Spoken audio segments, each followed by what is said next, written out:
नमस्कार, मेरा नाम है डॉक्टर पुरुधमन और आज इस वीडियो में हम बात करने वाले हैं कि गर्मी के मौसम में आपको अपने आप को शरीर को ठंडा रखने के लिए क्या पीना है और क्या नहीं पीना। क्योंकि गर्मी का मौसम आता है, छाछ अच्छी लगती है, मैंगो शेक अच्छा लगता है और हमारी जो प्रेफरेंस है वो बदल जाती है और जाने अनजाने में हम ऐसा कुछ पी लेते हैं जिससे हमारी किडनी स्पीड से ख़राब होना शुरू हो जाती है। तो अगर आज गर्मी के मौसम की शुरुआत में हम समझ जाएंगे कि कौन सी चीज़ हम पी सकते हैं ठंडी और कौन सी चीज़ को हमें बिल्कुल हाथ नहीं लगाना, तो हमारी किडनी को ख़राब होने के जो चांसेस हैं वो डाउन हो जाते हैं। तो शुरुआत करते हैं सबसे पहले छाछ से। अब छाछ बनती है दही से। दही में होते हैं लैक्टोबैसिलस जो बनाते हैं लैक्टिक एसिड, यानी कम मात्रा के अंदर हमें छाछ के अंदर भी लैक्टिक एसिड देखने को मिलता है। जब हम छाछ का कंजम्पशन कर रहे हैं, लैक्टिक एसिड अंदर जा रहा है और यही लैक्टिक एसिड हमारे खून को और तेजाबी बना रहा है। अब जितने भी पेशेंट जो इस चैनल को पहले से देखते हुए आए हैं उन्हें पता है कि हमारी किडनी सिर्फ क्रिएटिनिन यूरिया को या फिर यूरिन को नहीं बनाती है, बाहर नहीं निकालती, बल्कि वो एसिड को भी बाहर निकालती है। जब आपकी किडनी खराब हो रही है तो एसिड आपके शरीर से बाहर नहीं जा पा रहा। जब वो बाहर नहीं जा पा रहा है वो शरीर में इकट्ठा हो रहा है। अब वो पहले से इकट्ठा हुआ है क्योंकि किडनी तो खराब हो रही थी। अब आपने ऊपर से डाल दिया लैक्टिक एसिड, तो क्या होगा? एसिडिक नेचर बढ़ गया। इसका रिजल्ट क्या होता है कि किडनी स्पीड से खराब होनी शुरू हो जाती है। हमारे ब्लड के अंदर जो बाइकार्बोनेट आयंस है वो नीचे होने शुरू हो जाते हैं और हमारी जो डिटोरेशन स्पीड है बढ़ जाती है। बॉडी में मेटाबॉलिक एसिडोसिस स्टार्ट हो जाता है। इसी वजह से दही हो, छाछ हो, लस्सी हो, इन्हें बंद करवा दिया जाता है कि आपने इसका इंटेक नहीं करना क्योंकि इसके अंदर लैक्टिक एसिड है।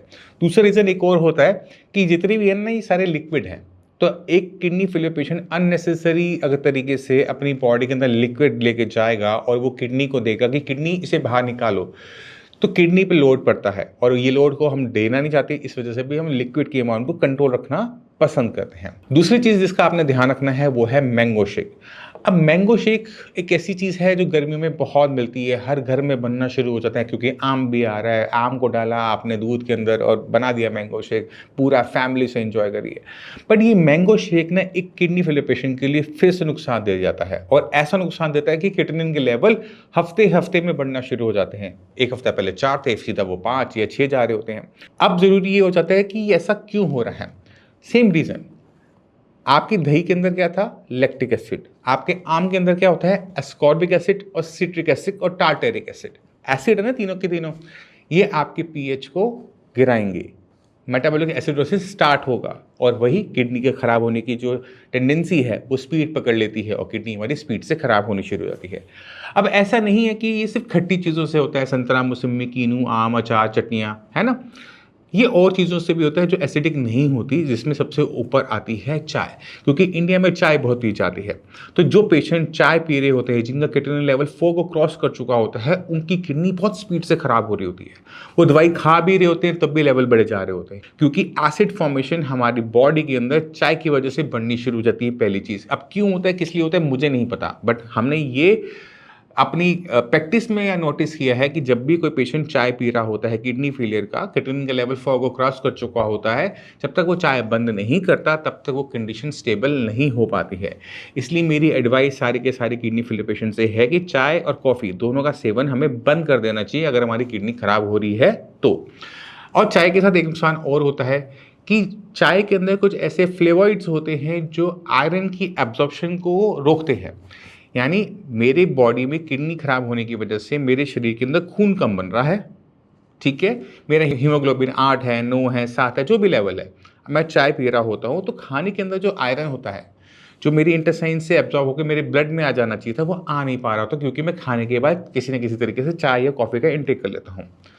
तो आपको चाय एंड कॉफ़ी 2 रीज़न से बंद करनी होती है। एक तो आयरन की एब्जॉर्प्शन अच्छी हो सके, दूसरा बॉडी के अंदर अननोन तरीके से एसिड की फॉर्मेशन ज़्यादा ना हो और क्रिएटिनिन हमारा तेज़ी से ना बढ़े। आपने और क्या ध्यान रखना होता है कि जब भी मुझे लगता है कि मुझे बहुत गर्मी लग रही है, मुझे कुछ पीने की इच्छा कर रही है, बहुत प्यास लग रही है, कुछ मीठा पीना है, तो मैं हमेशा अपने पेशेंट को एडवाइस करता हूँ कि वो क्या करें, थोड़ा सा ठंडा दूध ले लें।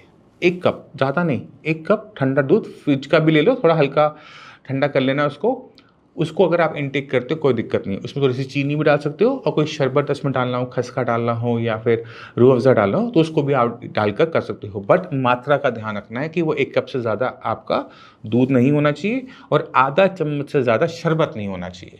थोड़ा थोड़ा सिप सिप करके पियोगे तो आपकी प्यास पूरी बुझ जाएगी। तेज़ी से पियोगे प्यास नहीं बुझेगी, ठीक है?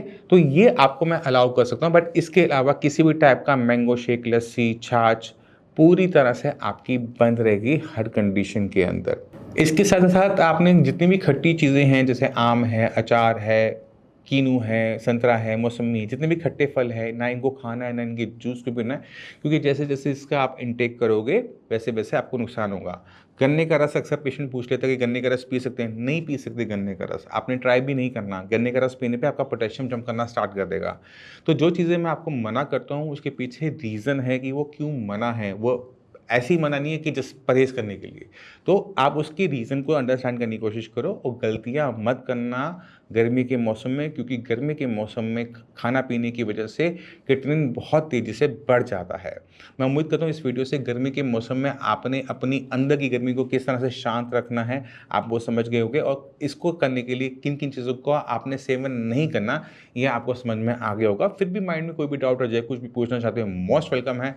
आप आकर मिल भी सकते हो, डॉक्टर्स की पूरी टीम है, उनसे भी बात कर सकते हो और इसी के साथ मैं आपसे भी चलने की आज्ञा चाहूँगा। मिलते हैं अगली वीडियो में, तब तक के लिए नमस्कार।